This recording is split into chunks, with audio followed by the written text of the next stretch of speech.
Hi everyone, welcome once again in this third lesson in work energy and power. We are about to do work done in case of a spring force and we have a lot of problems today. तो चलिए आइए deal करते हैं इन problems के साथ. सबसे पहले तो हमने कुछ क्विज दिए थे आपको पिछली क्लास में. Let's recall those quizzes. Let's see how many of you got which ones correct. So we talked about a constant force and a variable force. Quiz number 1 from the previous class said, what would be the force called a constant force be like? And that is where both magnitude as well as the direction remain same. So इस case में आपके पास C option was absolutely correct.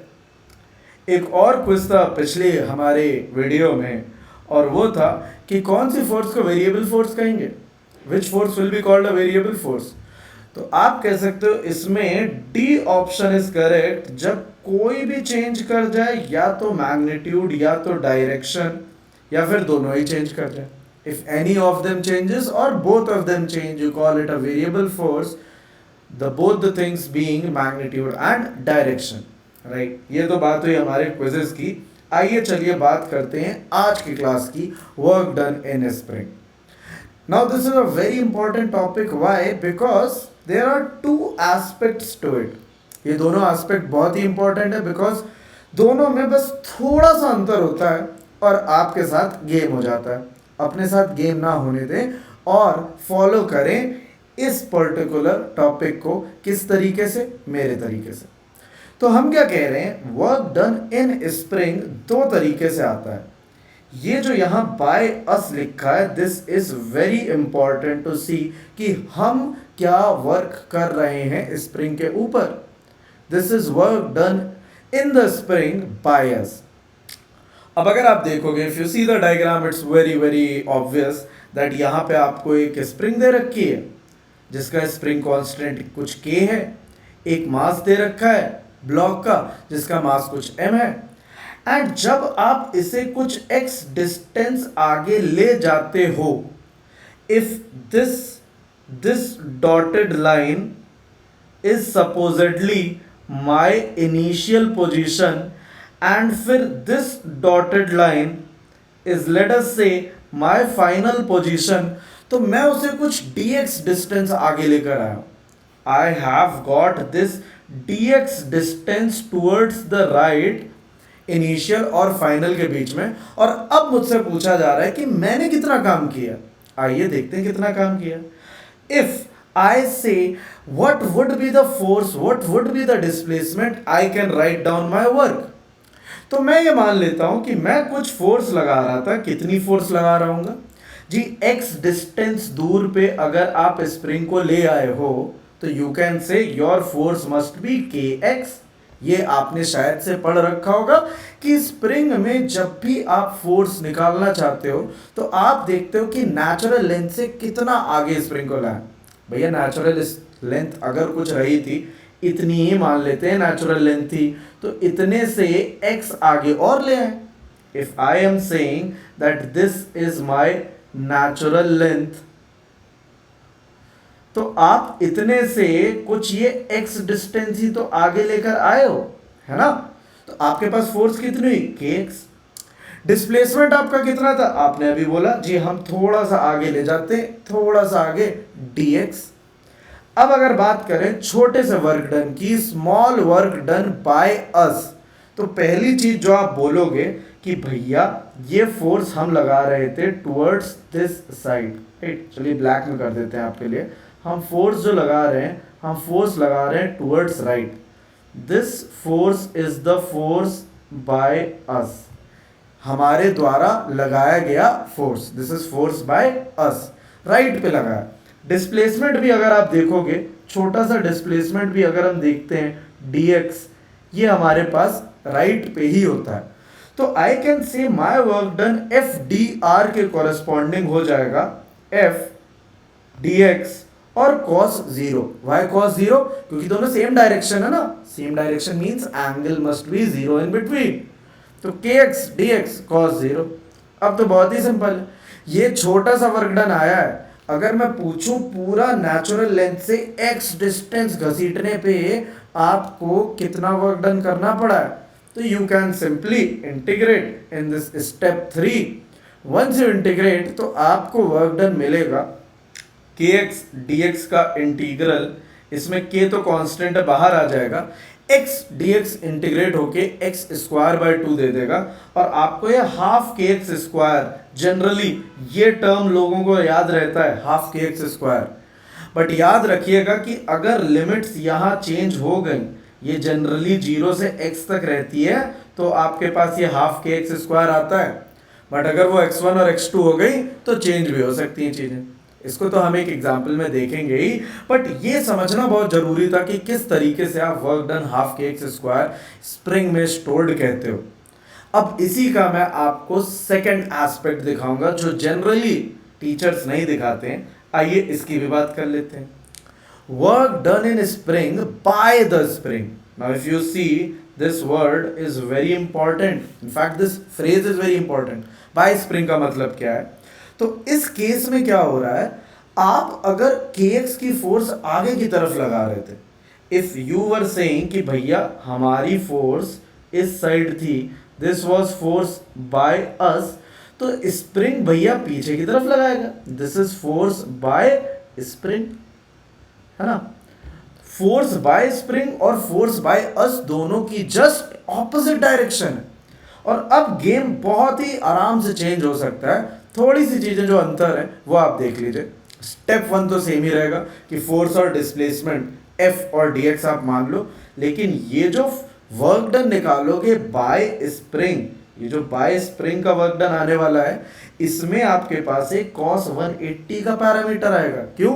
क्योंकि भैया force by spring was towards left, your dx was towards right, तो आप बोल सकते हो ना कि वर्क डन जो होगा वो F dot dx dot cos 180 होगा।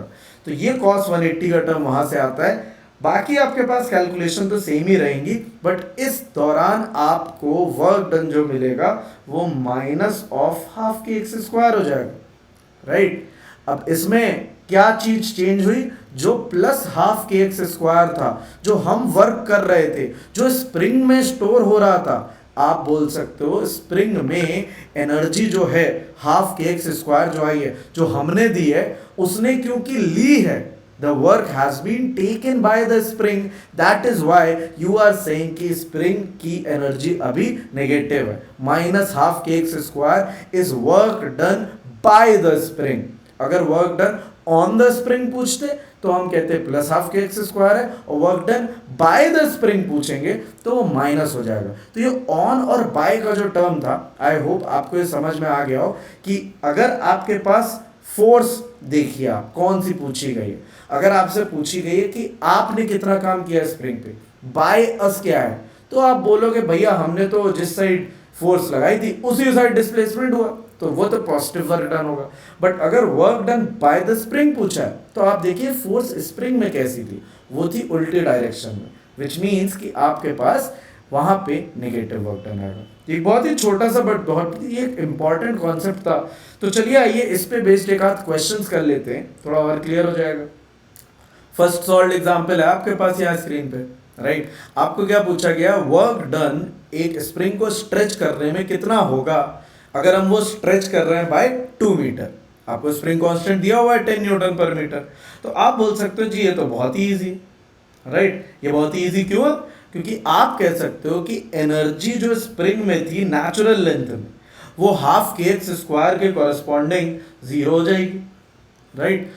अब एक बार जब वो 2 मीटर स्ट्रेच हो जाती है तो energy when extended by 2 meter, तो हाफ के एक्स स्क्वायर के कॉरेस्पॉन्डिंग आप बोल सकते हो half into 10 into 2 square. 2 square कितना होता है? 4। 4 इंटू 10 40, 40 डिवाइडेड बाय 2, लीजिए 20 जूल आ गया। अभी आपका काम खत्म नहीं हुआ है, वर्क डन होगा कि आप नेचुरल लेंथ से ले गए थे और कहां तक? 2 मीटर तक। तो इन दोनों के बीच का डिफरेंस देखना है। तो ये work done would be 20 minus 0 which is 20 joule. तो यहाँ पे तो चलो सेम आ गया है, but this could be different. Different कैसे वो हम देखते हैं, बट एक चीज और ध्यान रखिएगा कि ये आप चाहे कंप्रेस करें चाहे स्ट्रेच करें, दोनों ही केस में वर्क डन आपका 20 जूल होगा, चाहे आप उस स्प्रिंग को बड़ा कर दें या फिर उस स्प्रिंग को छोटा कर दें, दोनों ही केसेस सेम रहते हैं। ठीक है, क्योंकि हाफ के एक्स स्क्वायर है, वो वर्क डन देखिए स्केलर क्वांटिटी है, डायरेक्शन इंडिपेंडेंट है, तो उसको नहीं अंतर पड़ता है कि आप स्ट्रेच करके लाओ या आप कंप्रेस करके लाओ। ठीक है, आइए चलिए दूसरा एग्जांपल देखते हैं। दूसरे एग्जांपल में आपसे कहा गया है कि वर्क डन बताइए, इस बार 2 मीटर से 4 मीटर ले जा रहे हैं, फिर से स्ट्रेच कर रहे हैं, 2 से 4 मीटर ले जा रहे हैं, स्प्रिंग कांस्टेंट आपके पास अगेन 10 न्यूटन पर मीटर।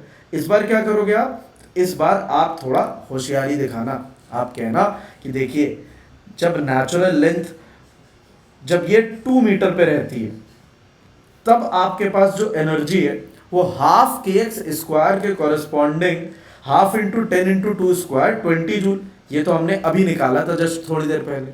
बट जब एक्सटेंड होके 4 मीटर हो गई, तब क्या होता है, तब आप बोलोगे हाफ इंटू के इंटू 4 स्क्वायर के कॉरेस्पॉन्डिंग ये बन जाएगी कुछ 80 जूल।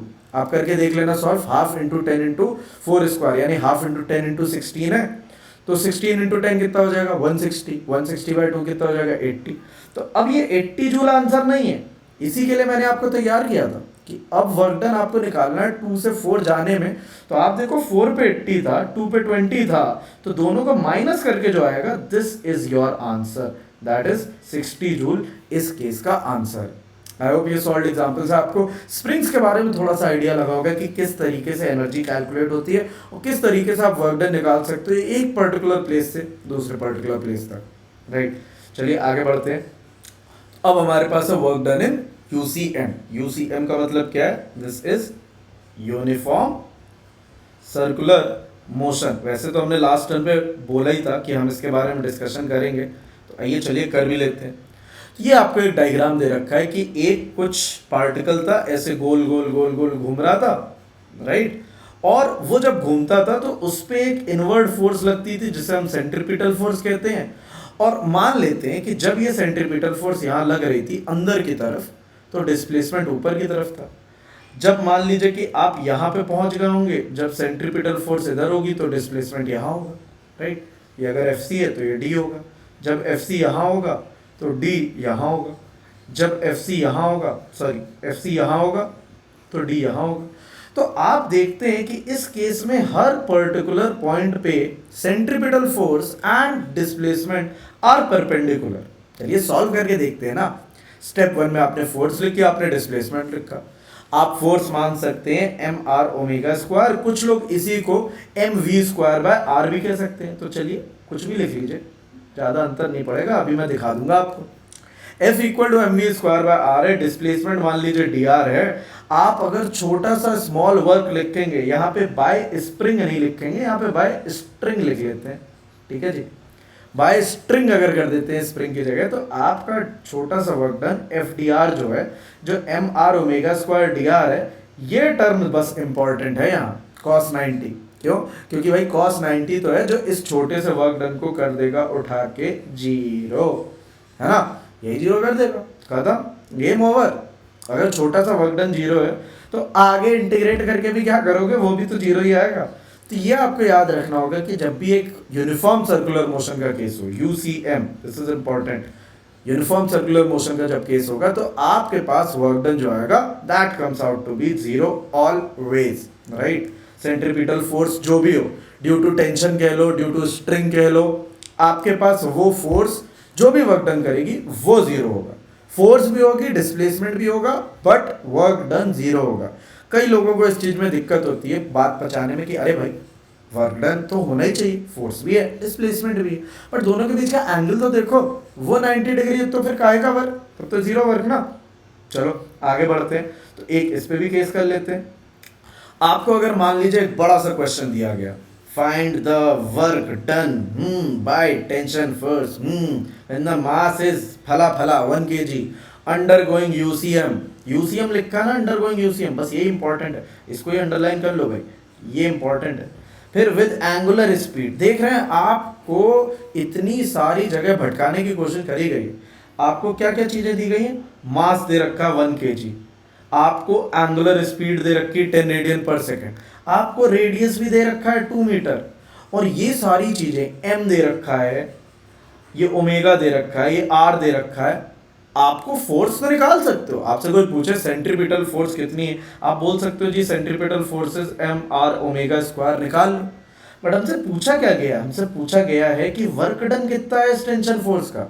तो आप भैया सीधा बोलो कि ये टेंशन फोर्स जो है यही सेंट्रीपिटल फोर्स है, और ये अगर सेंट्रीपिटल फोर्स है तो इसका तो वर्क डन जीरो हो गया, खत्म, गेम ओवर। इतना ही ईजी होता है, बट आपको पता होना चाहिए कि यहाँ पे क्यों जीरो हुआ है, क्योंकि वो फोर्स और डिस्प्लेसमेंट के बीच में हमेशा 90 डिग्री का एंगल। आइए चलिए अब कुछ प्रॉब्लम्स करते हैं। काफ़ी हमने डिस्कस कर लिया constant force, variable force, dot product भी बात करिए, और उसके बारे में बात करेंगे हम अपने अगले टॉपिक में, बट अभी प्रॉब्लम्स कर लेते हैं। Let's get ready to ramble.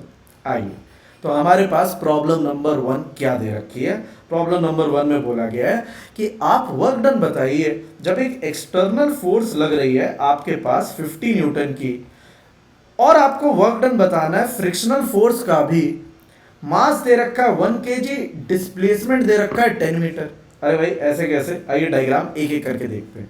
तो हमारे पास एक जगह थी, एक ग्राउंड था, उस पे एक ब्लॉक था, 1 kg का मास था, आपको कोफिशिएंट ऑफ फ्रिक्शन भी 0.2 दे रखा है, और फिर बोला है कि इस पे एक फोर्स लगती है, तो ये रही हमारी फोर्स, और इसका नाम दे देते F। कितना है F? 50 न्यूटन।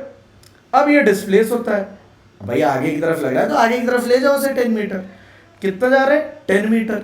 और फिर ब्लॉक आपके पास आगे पहुंच गया।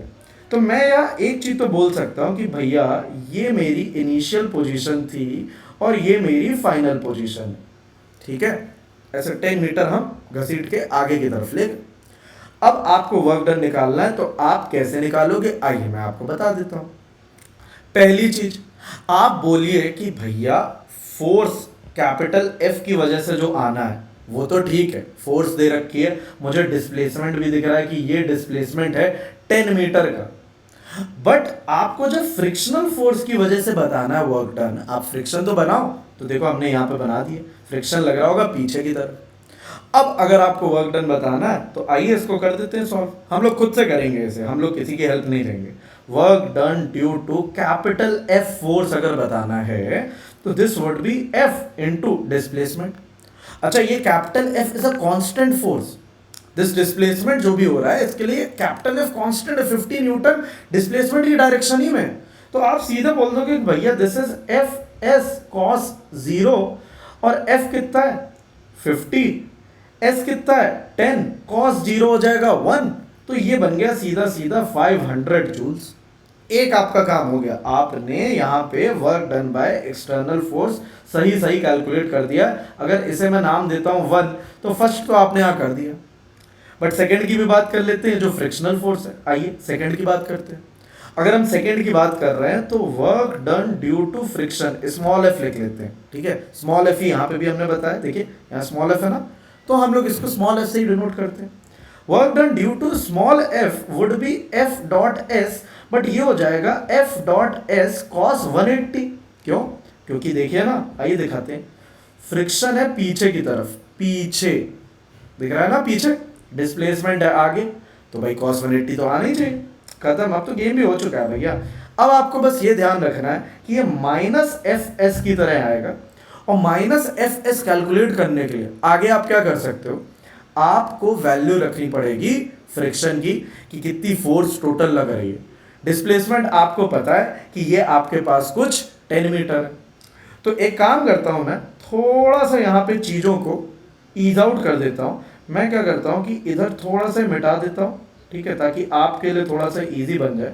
आपको अब ये तो पता ही चल गया है कि ये जो फ्रिक्शन फोर्स की वजह से आ रहा है, ओके, काफ़ी सारी चीज़ें मिट गई, बट चलिए कोई बात नहीं। हम जो फ्रिक्शन की वजह से देख रहे थे सेकेंड केस, हम बोल रहे थे work done due to friction is minus F dot S.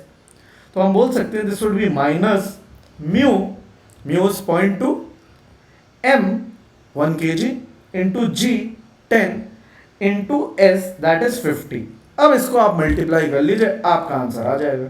आप इसे अगर मल्टीप्लाई करने की कोशिश करेंगे तो minus 0.2 into 10, this would be minus 2, और आई एम सॉरी यहाँ पे आपके पास जो डिस्प्लेसमेंट था, this was actually 10 meter, right, ये 10 था, 15 नहीं था। तो -0.2 इंटू 10 जो है ये आपको कुछ -2 दे देगा, इंटू 10 करेंगे तो ये -20 जूल की तरह आ जाएगा। तो आपको दोनों वर्क डन मिल जाएंगे, एक्सटर्नल फोर्स का मिल जाएगा 500 जूल और फ्रिक्शन का मिल जाएगा कुछ -20 joule.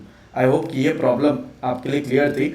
Let's go to problem number 2। अब हमारे पास चीज़ें और इजी लगने लगेंगी। अभी आपको पूछा गया वर्क डन बाय ग्रेविटी कितना होगा जब एक 1 kg का ब्लॉक स्लाइड करता है इंक्लाइन के अलोंग नीचे आता है। तो इसमें कैसे बताओगे आप?